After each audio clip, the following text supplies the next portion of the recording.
Over the past 6 months, the ongoing conflicts in Israel and the Middle East have led to a huge spike in anti-Semitism across the United States. Correspondent Paul Petitte shows us how one state is working to keep their Jewish communities safe. A county patrol vehicle guards Lubavitch Jewish Center in Little Rock, Arkansas. We work together with law enforcement to make sure things can operate in a safe way.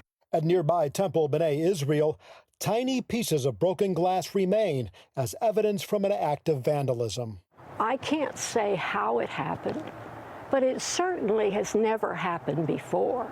Both are examples of growing anti-Semitism across America's heartland. Since the October 7th Hamas attack, Little Rock synagogues have been the target of 2 bomb threats, creating safety concerns for Jewish congregations.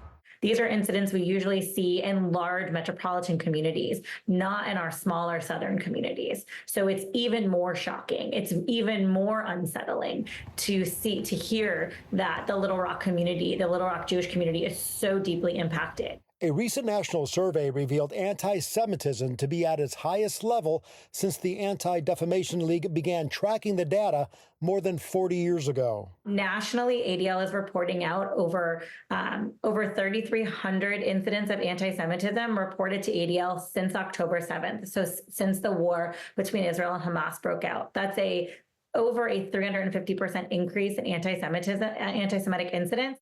Arkansas Governor Sarah Huckabee Sanders calls the right to worship freely and safely our most fundamental right, but nothing existed previously to aid those who were at possible threat of a terrorist attack. So the governor's office worked with the Arkansas State Police and the state legislature to address it.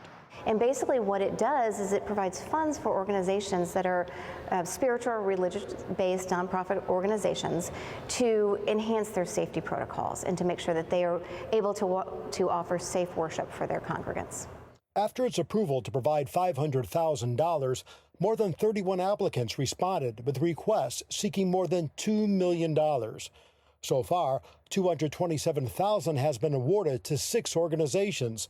Of those 6, 4 are Jewish, including B'nai Israel and Lubavitch of Arkansas, which plans to continue paying for a police presence and adding unseen security measures. So we were very gratified and thankful to the governor who made this initiative to help reduce the concern and the fear factor that presented itself in the community when this took place on October 7th. Combating anti-Semitism is a centuries-old battle.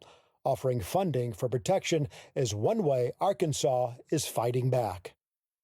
In Little Rock, Paul Petitte, CBN News. Thank you, Paul. Gordon, back to you. Well, this is a fight for all of us. We need to realize that we have to protect the Jewish citizens of the United States of America. And this is a fundamental for all Americans. It's amazing to me to see this happening in Arkansas.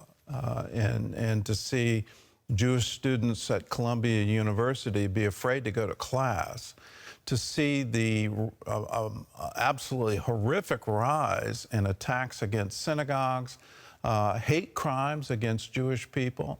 The FBI tracks this, and you would think in our age of terrorism, Muslim terrorism, Islamic terrorism, that there would be a spike against Muslims, but no, what we're seeing is a spike against Jews. It absolutely makes no sense unless you first look at it from a spiritual point of view.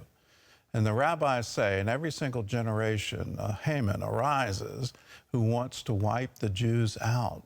We're seeing it now, and it's called Hamas. So when protesters in New York City say, "We are Hamas," what they're calling for is the extermination of Jews.